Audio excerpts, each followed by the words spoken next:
డిస్కంల అప్పుల్లో 6వ స్థానంలో రాష్ట్రం. పీకలోతు అప్పుల్లో విద్యుత్ సంస్థలు. కాంగ్రెస్ సర్కార్ అప్పు 27,000 కోట్లు.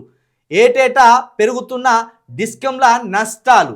పార్లమెంట్లో కేంద్ర ప్రభుత్వం వెల్లడి. 10 సంవత్సరాల బీఆర్ఎస్ హయాంలో 30,000 కోట్లు ఎంతో ఉండే. వీళ్ళు 2 ఏళ్లలోనే 27 కోట్ల అప్పులు చేసింది. విద్యుత్కి సంబంధించిన బకాయిలు ఇవి. కేవలం 2 సంవత్సరాల్లోనే 27,000 కోట్ల రూపాయల అప్పు చేసి పెట్టిండ్రు రేవంత్ రెడ్డి గారు.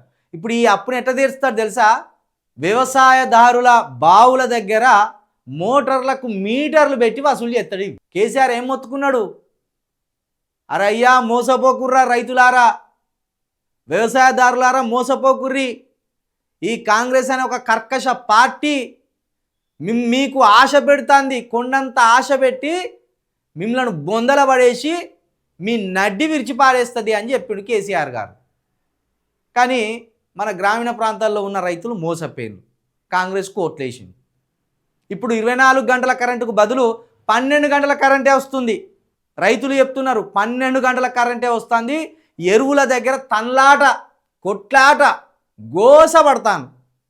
టైంకు ఎరువులు దొరికాయి, యూరియా దొరకది, విత్తనాలు దొరకాయి, ఏది దొరకది.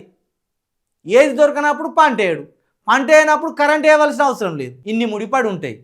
కాబట్టి డిస్కంల అప్పుల్లోనట మన తెలంగాణ రాష్ట్రం 6వ స్థానంలో ఉన్నదట.